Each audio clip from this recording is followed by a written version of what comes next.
Куда обратиться человеку, чтобы пройти вакцинацию? Можно ли купить вакцину в аптеке? При каких заболеваниях не рекомендуется проходить эту процедуру? Ответы на эти и другие вопросы, касающиеся вакцинации от гриппа, мы решили узнать в одной из больниц города Грозный.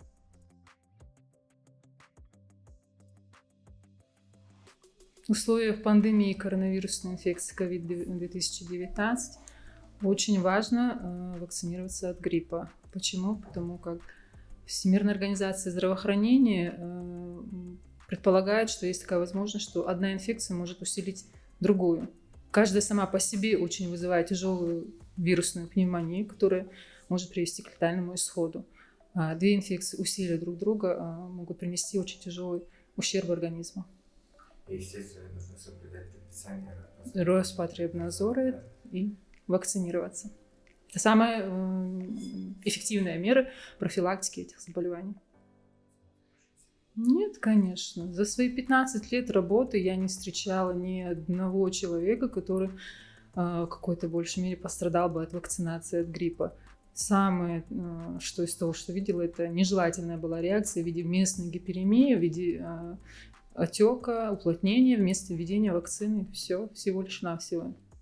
Конечно, бесплатная. В рамках вакцины от гриппола она входит в национальный календарь вакцинации, и по приказу она ежегодно проводится бесплатно всем жителям. Каждый человек где-то состоит на учете в каком-либо лечебно-профилактическом учреждении. Можно обратиться по месту своей регистрации, где закреплен человек. Если это происходит, допустим, человек состоит на учете в селе, а по каким-то причинам находится в городе и хочет вакцинироваться, я думаю, по месту пребывания своего он может обратиться в любое лечебное профилактическое учреждение, ему не откажут в вакцинации. Купить вакцину теоретически возможно, законодательством это не запрещено, но пойти на практике сейчас это выйти и купить в аптеке вы ее не найдете. Это нужно будет сделать предварительный заказ. Она должна будет отпуститься по рецепту врача.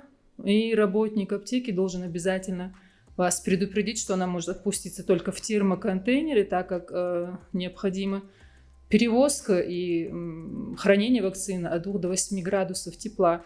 При нарушении этой хранения теряются ее свойства. И в течение 48 часов работник должен вас предупредить, что вы должны доставить эту вакцину в ЛПУ, где вы будете вакцинироваться.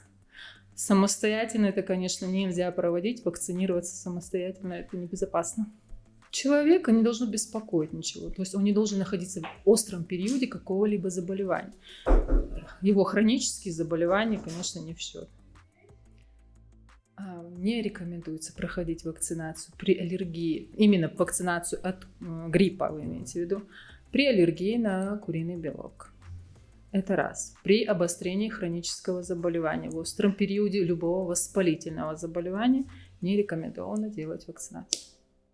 Вы обратились в учреждение лечебно-профилактическое с пожеланием вакцинироваться от гриппа.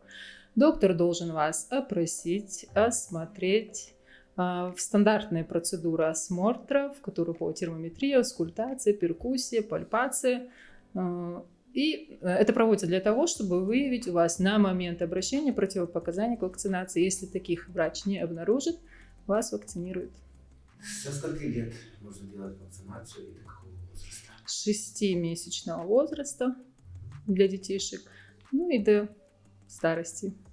Все. То есть нет ограничений? Нет, по возрасту. Только дети до 6 месяцев. До 6 месяцев. Потому что одна инфекция может усилить другую. Если пациент недавно, скажем так, в недавнем времени, потому что после тяжелой формы гриппа человеку необходимо восстановиться, и организму 1 месяц как минимум. Если он в этот период заболевает снова коронавирусной инфекцией, это может его усложнить его ситуацию, скажем так, будет ему тяжелее бороться с этой другой уже инфекцией. С очень большой долей вероятности летальные исходы. Да. А вот переболевшие коронавирусом люди, им же тоже нужно, да? Да, да, потому что если было высокое поражение легких, некоторые перенесли с 50-70% поражением легочной ткани, этим легким восстанавливаться, скорее всего, даже до полугода, так как это вообще эта инфекция до конца еще не изучена, все вот эти последствия еще до конца нам неизвестны. Восстановительный период у них будет длительный. И эти же люди, которые коронавирусную инфекцию перенесли в недавнем прошлом, они также могут очень тяжело опять перенести грипп. Что Опять принесет тяжелой пневмонии, тяжело поддающейся медикаментозному лечению. То есть вы сегодня прошли вакцинацию? Да, я прохожу вакцинацию гриппа. И, ну, все процедуры, которые нужны делать, предусмотрены медициной. Скажите, Вот, пожалуйста, проведу. вы ежегодно делаете вакцинацию? Каждый год. Каждый Что год. бы вы могли сказать тем, кто вот побаивается делать вакцину и верит всяким слухам? Я бы им посоветовал не слушать всяких слухов, домыслов и прививаться. Если бы это не помогало бы, если бы это не спасало, нам бы, мы это знаем, что никто бы нам не рекомендовал и не позволил бы, чтобы мы вакцинировались, чтобы мы кололись. Я, например, советую всем пройти вакцинацию и прививки.